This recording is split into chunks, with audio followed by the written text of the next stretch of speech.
E nesses 3 domingos nós falaremos sobre esperança. E o tema do que eu quero pensar com vocês aqui nessa manhã é: qual é uma pergunta ou uma afirmação, depende de como caiu o seu coração, qual é a sua esperança?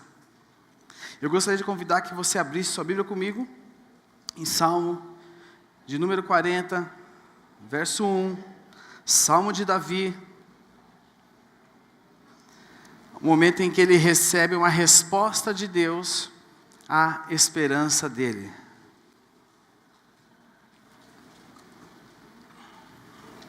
Salmo 40, verso 1 até o verso 4.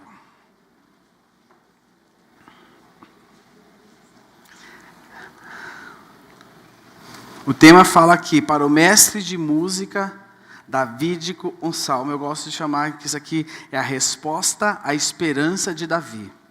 E diz assim: coloquei, na versão NVI, toda minha esperança no Senhor,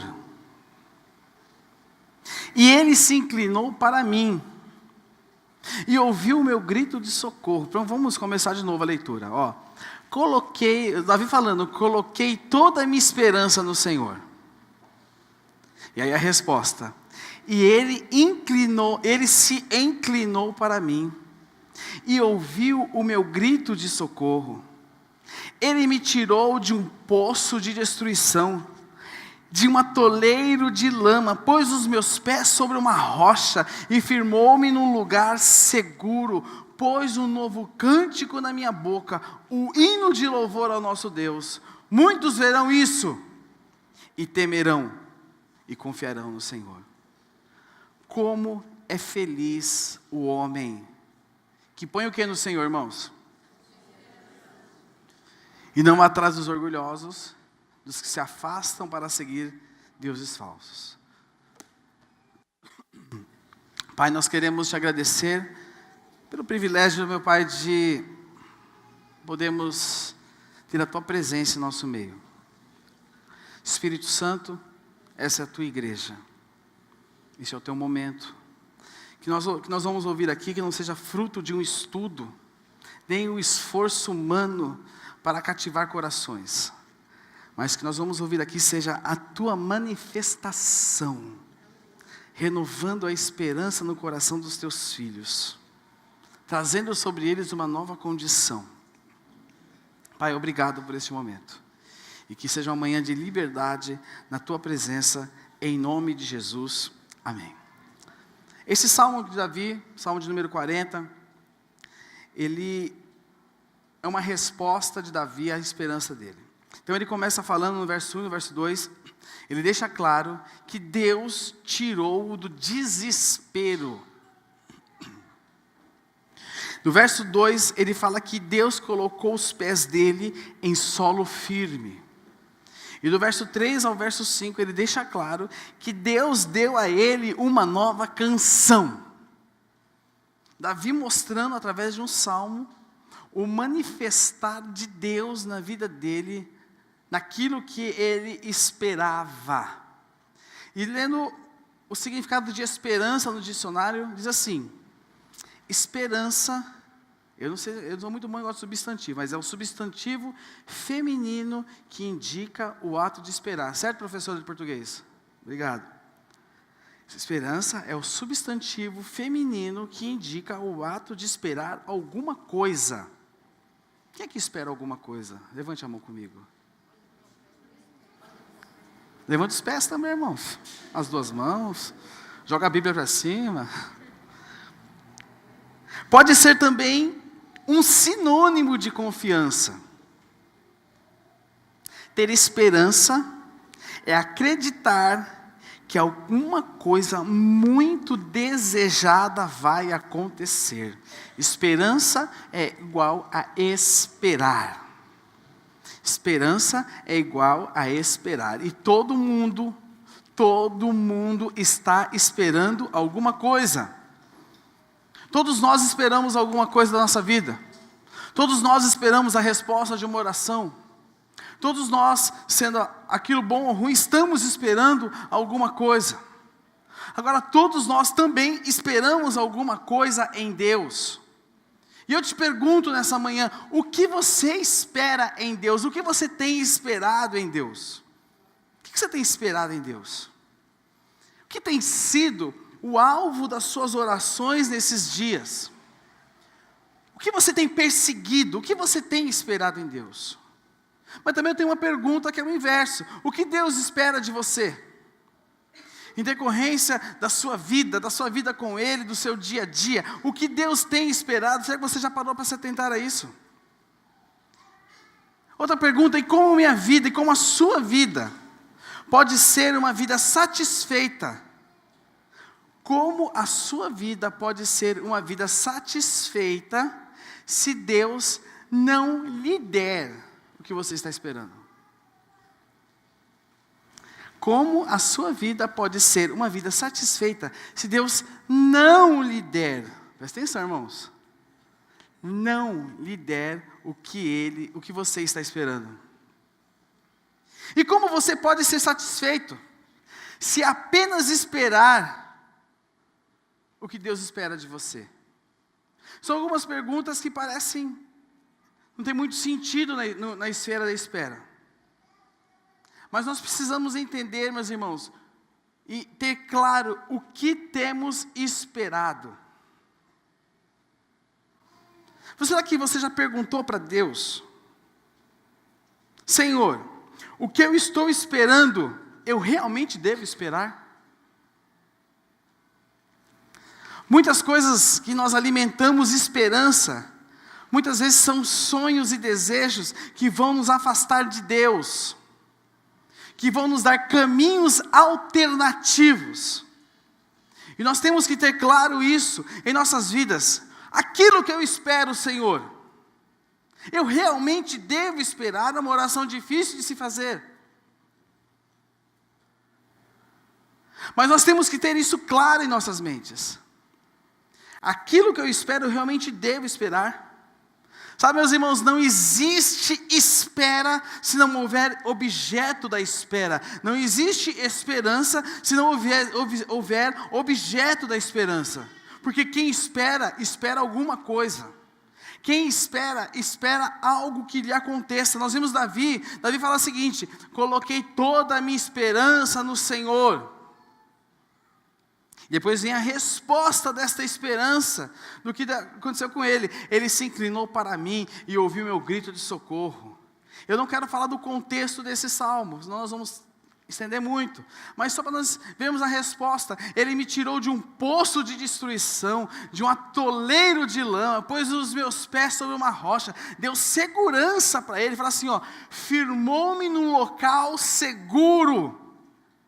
Pôs um novo cântico na minha boca, um hino de louvor a Deus. Muitos verão isso e temerão, e confiarão no Senhor. Ou seja, aquilo que Deus havia feito nele, seria visível a todos, para que reconhecessem que foi Deus que fez naquilo na vida dele. Meu irmão, quando você levanta de manhã, o que você espera do seu dia? Quando você acorda, o que alimenta a sua força para você ir encarar a vida, encarar o dia, para que as coisas aconteçam? Por exemplo, nós que trabalhamos, quando levantamos de manhã, muitas vezes, o que nos motiva, o que nos faz esperar, é saber que nós vamos trabalhar, que nós temos uma família, que nós temos uma casa para sustentar, que aquele emprego foi Deus que me deu, que eu dou graças a Deus pelo nosso emprego, amém, irmãos? Graças a Deus pelo seu emprego, fala glória a Deus por ele. Fala, glória a Deus pelo meu chefe. Já pensou seu chefe? Já orou por ele e abençoou nele? Sabe, irmão, nós temos que dar graça, nós temos que entender o que nos faz levantar todas as manhãs para ir trabalhar. Por isso nós temos que parar de reclamar, reconhecendo que tudo que temos é Deus quem nos dá. E eu gostaria de falar de vocês um personagem que nos retrata muito bem sobre a esperança.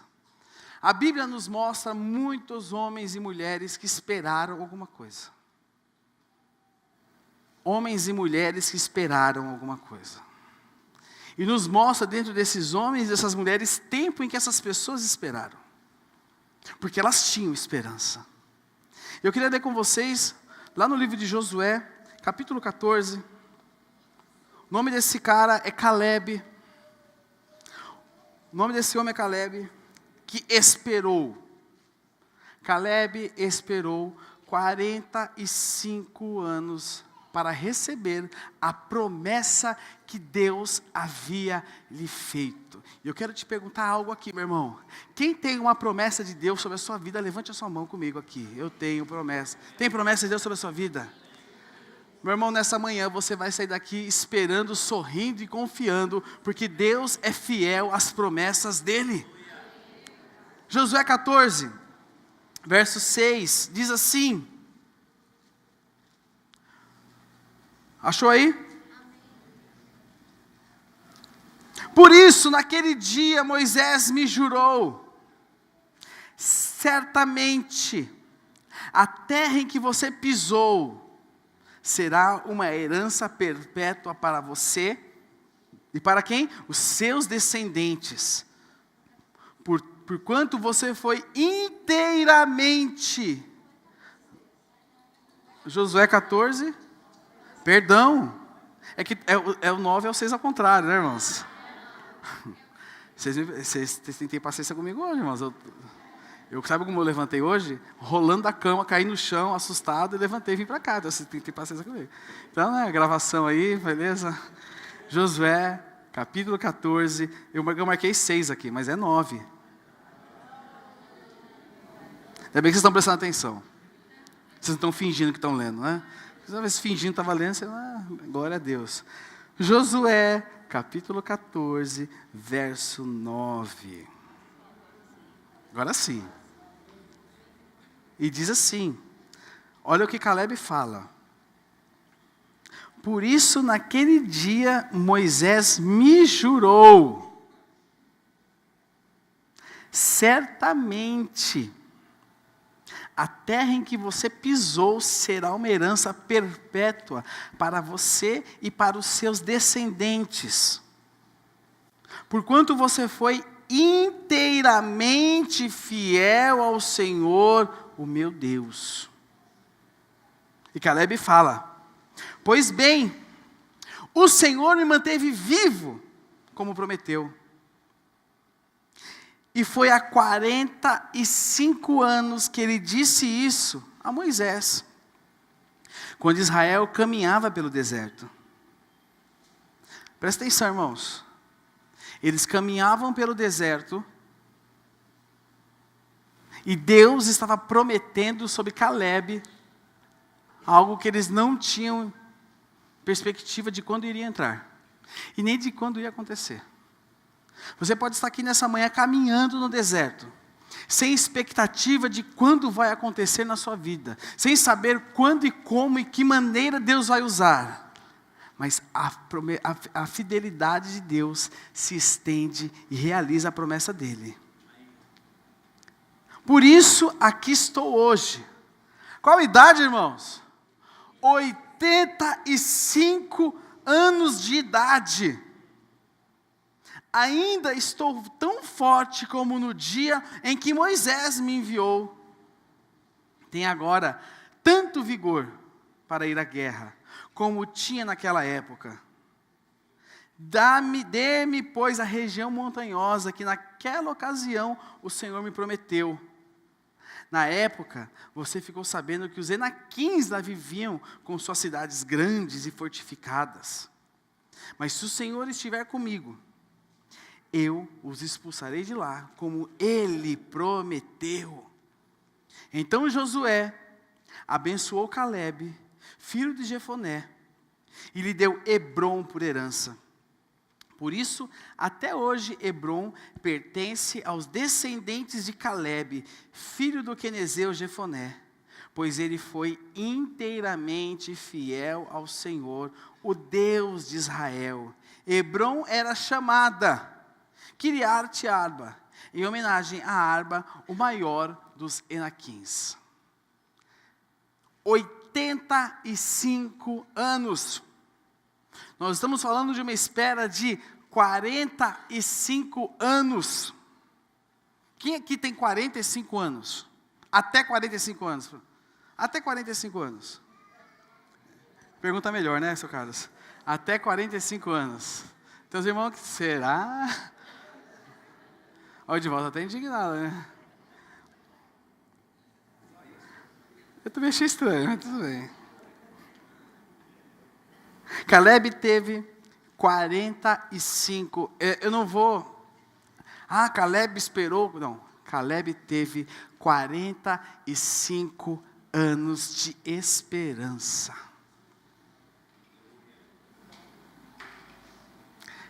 Quantos anos, quantos dias de esperança você teve?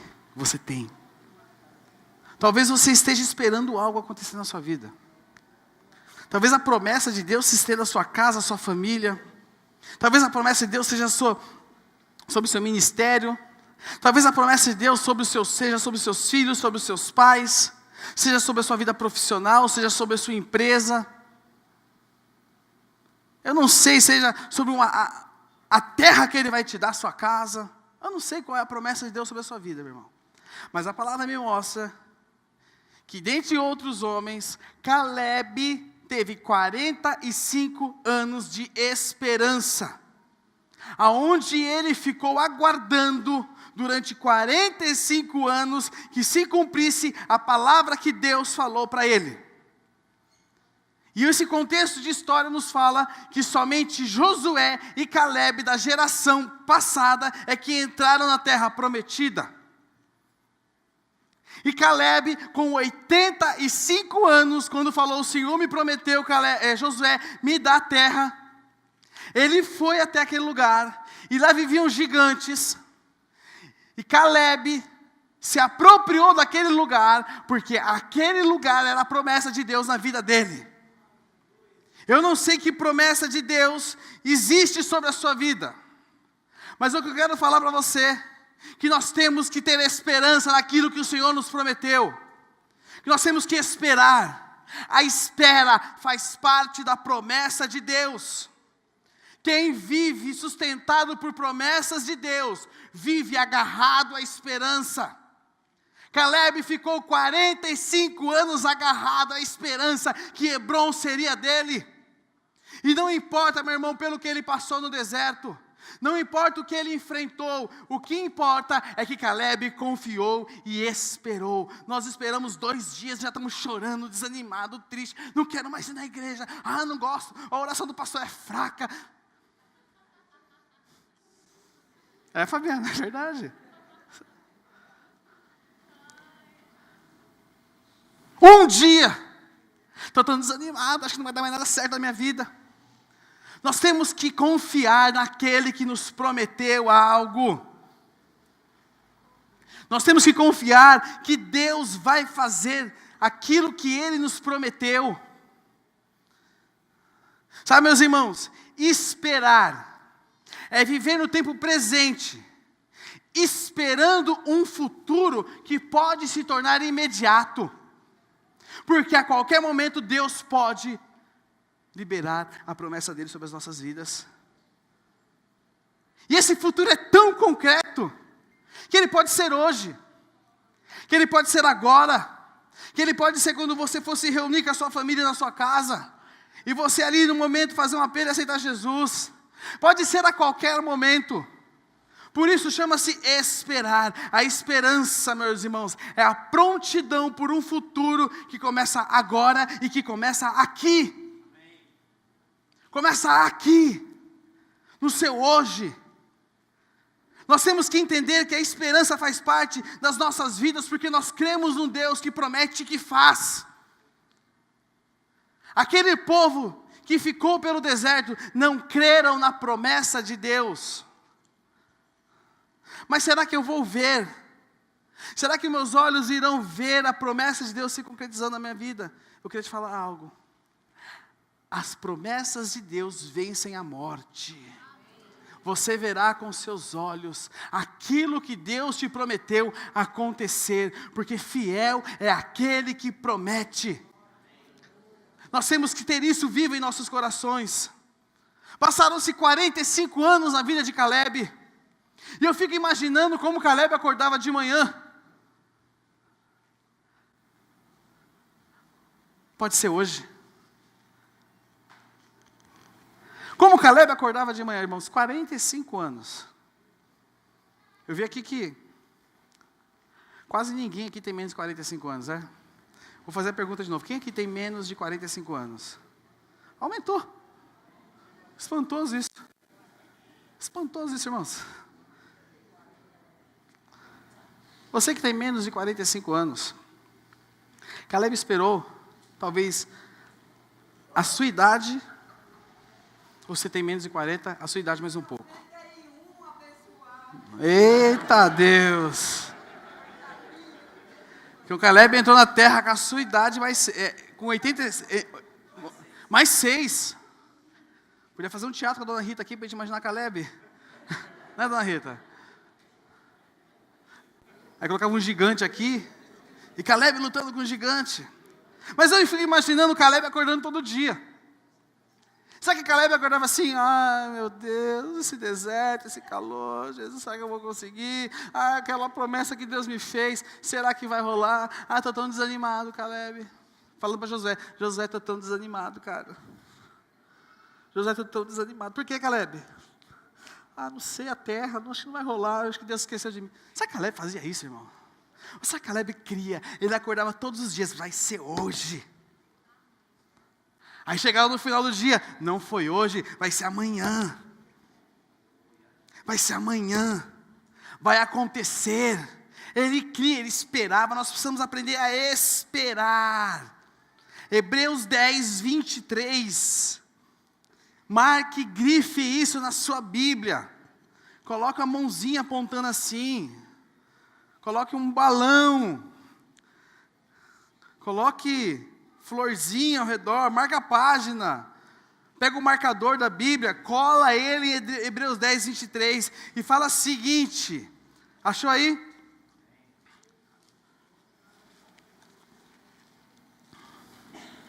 Olha o que diz.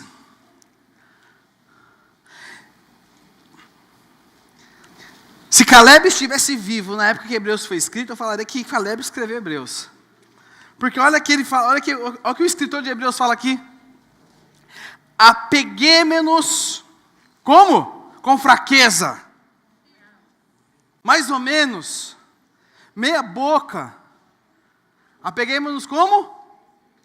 Firmeza, a esperança que professamos. Pois aquele que prometeu é... Sabe, meus irmãos, nós confiamos em muita coisa. Confiamos em muita coisa. Confiamos em propostas de governo, confiamos em muita coisa. O brasileiro hoje tem esperança de que o ano que vem será melhor. Esperamos muita coisa. Esperamos, às vezes, mais de promessas de pessoas do que em Deus.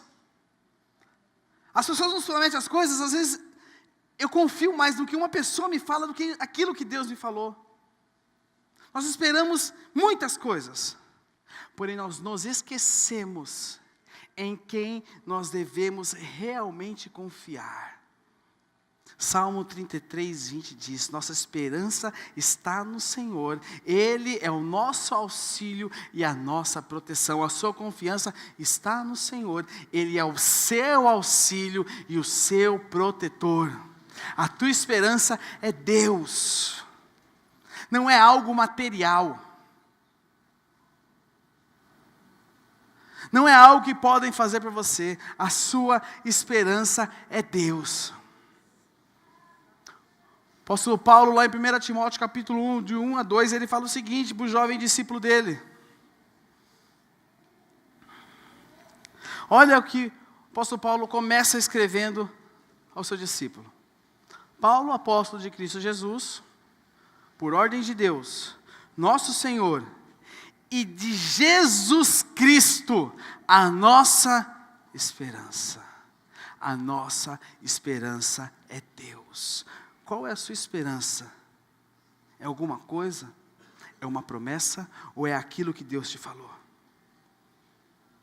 Nós vamos confiar em Jesus, meus irmãos. Romanos 8, 24 e 25. Abra sua Bíblia comigo. Olha o que diz. Mesmo Paulo escreve, ele falou assim, no final da carta dele a Timóteo: a Jesus Cristo, nossa esperança. E aí depois ele escreve aos Romanos. Olha o que ele fala aos Romanos. Pois nessa esperança fomos... Achou aí? Não, eu espero. Romanos, capítulo 8. Eu não tinha falado do capítulo? Tinha? Então tá bom, irmãos. Vocês me ajudam aí. Dá um feedback aí de baixo. Romanos, capítulo 8, verso 24. O apóstolo Paulo fala assim: pois nessa esperança fomos salvos. Mas esperança que se vê não é esperança. Quem espera por aquilo que está vendo?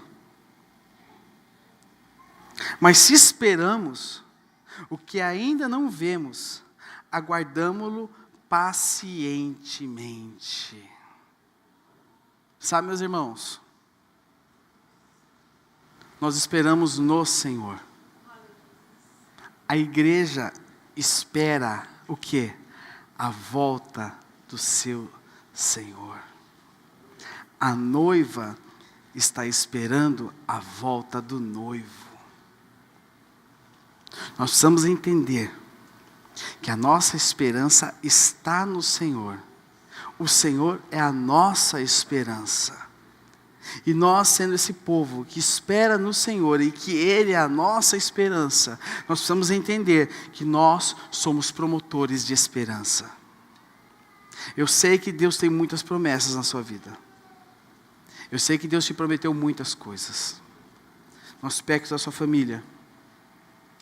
Em muitos aspectos, eu não vou ficar enumerando aqui não. Mas eu sei que você tem uma promessa de Deus na sua vida, como eu tenho na minha. E eu queria te falar algo. Quem vai cumprir essa promessa na sua vida é quem fez. E quem fez essa promessa é Deus. Portanto, o desespero, ele é contra a esperança. Porque a esperança é esperar, o desespero, não se desespere. Como Caleb, confie no Senhor. E quando nós estamos firmes nessa confiança, esperando no Senhor, deixando que Deus conduza a nossa vida, deixando que Deus faça aquilo que lhe apraz nas nossas vidas, sabendo que Deus nos conduz pelo deserto. Entendemos isso. Aí lá como Davi falou, que todos vão enxergar aquilo que Deus fez nas nossas vidas, e temerão e crerão. Isso nos torna promotores de esperança.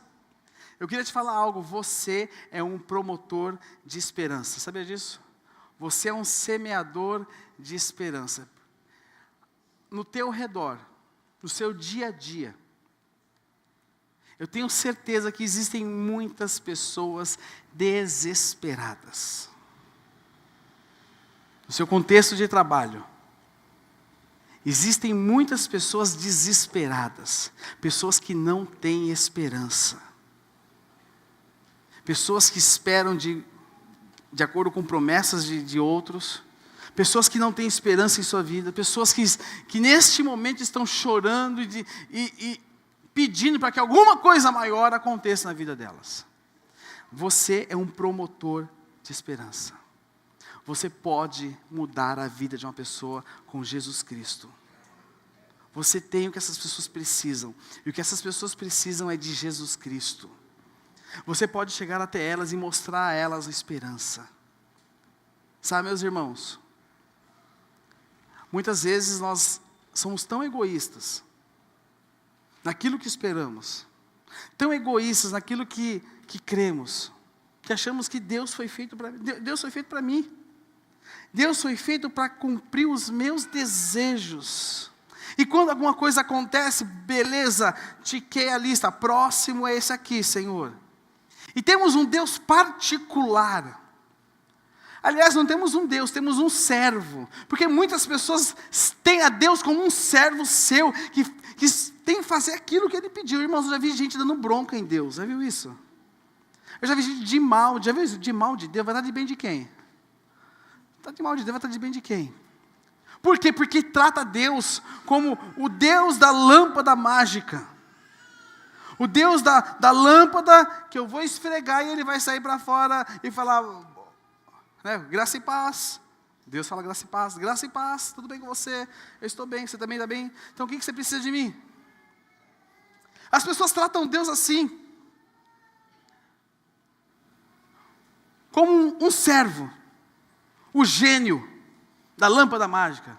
Lembra da Dina, um gênio? Quem lembra? Faz tempo isso, irmãos.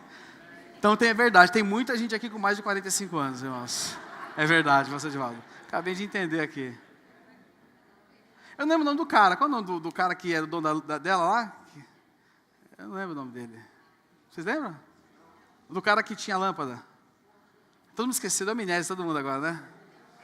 Gente, eu te entendo. Todo mundo trata Deus daquele jeito. Deus vem, faz, Deus vai. Deus vem, Deus faz, Deus vai. E nós nos esquecemos que nós não temos um brinquedinho chamado Deus. Que todas as vezes que eu aperto o botão, ele vem, faz, ele vai embora. Que Deus não está condicionado às minhas vontades, mas Ele está condicionado àquilo que Ele me prometeu. E que Ele diz na palavra dEle que Ele é fiel àquilo que Ele promete. Deus é fiel sim, é fiel às suas promessas. Aquilo que Ele te prometeu, Ele vai fazer na sua vida, porque Ele é fiel, Ele é Deus, Ele não é filho do homem para que minta. Ele é Deus. Mas nós precisamos entender que na nossa condição de discípulos do Senhor, nós somos pessoas que somos promotores de esperança. Porque nós não temos uma religião bonitinha, legal, que a gente se reúne e Deus faz, eu volto domingo que vem, Deus faz, eu volto domingo que vem, Deus faz. Mas eu sirvo a um Deus que é fiel àquilo que Ele me prometeu, mas que porém Ele quer mudar a vida do próximo. Deus te chamou para que além de você viva a promessa dEle, Ele te chamou para que você seja um promotor de esperança, um semeador de esperança. A nossa maior esperança está na volta do Senhor Jesus. A nossa maior esperança, aonde eu concentro minhas forças, está em ser a noiva que o noivo vem buscar. E existem pessoas que precisam dessa esperança. E o que nós temos feito? Qual tem sido o nosso comportamento? Sabe, meus irmãos, nós somos as pessoas que estão presentes no mundo, para que o mundo não seja um inferno. Eu não gosto da expressão, que inferno. Isso é inferno. Porque eu sou a pessoa que estou presente no mundo para que o mundo não seja um inferno. Eu sou um promotor de esperança de Jesus Cristo para que as pessoas não vão para o inferno. As pessoas precisam enxergar em você Jesus, a esperança delas. O que você tem feito com isso? Será que nós temos sido tão egocêntricos, olhamos tanto para o nosso umbigo, a ponto de esquecermos do próximo e olharmos só para nós? Sabe, meus irmãos, nós somos pessoas movidas por fé, sustentadas por esperança e que amam o próximo. Eu queria deixar um desafio para você. Que você seja um agente de esperança, um semeador de esperança nesses dias. Eu falei domingo passado com vocês. Eu não sei se vocês levaram muito a sério o que eu falei com vocês. Mas eu queria que vocês levassem Jesus a sério, pelo menos Ele.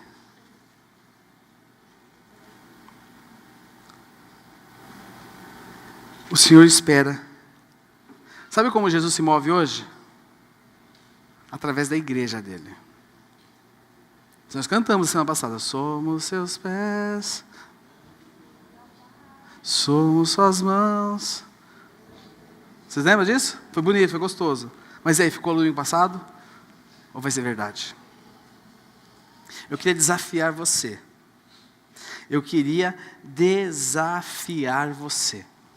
a você semear esperança na vida de alguém. Semear esperança na vida de alguém. Você detectar ali no seu dia a dia, no seu convívio, uma pessoa que precisa de esperança. E você ser o promotor de esperança, o agente de esperança na vida dessa pessoa. E você semear esperança na vida dela. Você orar por ela. Você se colocar à disposição dela. As pessoas hoje em dia não tem ninguém que se coloque à disposição delas. Quando você fala para alguém assim, eu queria orar por você, a pessoa até se assusta. Opa, o que você quer em troca? Porque todo mundo hoje quer alguma coisa em troca. Para você se colocar à disposição. Você se colocar na brecha da pessoa. Você ajudá-la. Você semear esperança. O tema Natal que traz esperança é o nascimento do Messias, que trouxe a esperança para o mundo. E nós somos hoje, quando os magos viram a estrela, eles viram a esperança. Você é essa estrela hoje que leva esperança pelo mundo. Você é essa estrela que quando as pessoas olham, elas estão enxergando o Messias nascendo. Você é essa estrela que brilha hoje em meio a trevas. É você, meu irmão. É você. E o que você tem feito com isso? O que você tem feito com isso? Como isso tem sido verdade? Será que você está preocupado com os seus... eu estou preocupado. Não, meu irmão. 1 Pedro 5, verso 7 fala assim: lancem sobre ele toda a sua ansiedade, porque ele tem cuidado de vocês. Até que ponto a palavra de Deus tem sido verdade para você? Você pode ter uma lista de desejos. Você pode ter uma lista de coisas que você espera. Mas eu quero te falar algo. Confie em primeiro lugar naquilo que Deus te prometeu, porque Ele é fiel para cumprir na sua vida. Confiando e esperando, seja um agente de esperança na vida do próximo. Porque vai chegar o dia em que a igreja está esperando o dia do seu Redentor voltar para buscar a sua noiva. E hoje, culto de Santa Ceia. Fazer isso em memória de mim. Até que Ele é o dia em que nós estamos sustentando a nossa esperança, irmãos. Eu quero trazer à memória, o quê? Eu quero trazer à memória aquilo que me traz esperança. E quando eu olho para o pão, e quando eu olho para o suco de uva que representa o vinho, é viva em meu coração a esperança da volta do meu Senhor. É viva a esperança à volta do meu Senhor. Eu quero convidar você a ceiar agora. Os diáconos podem se posicionar, os pastores, por favor, vem aqui.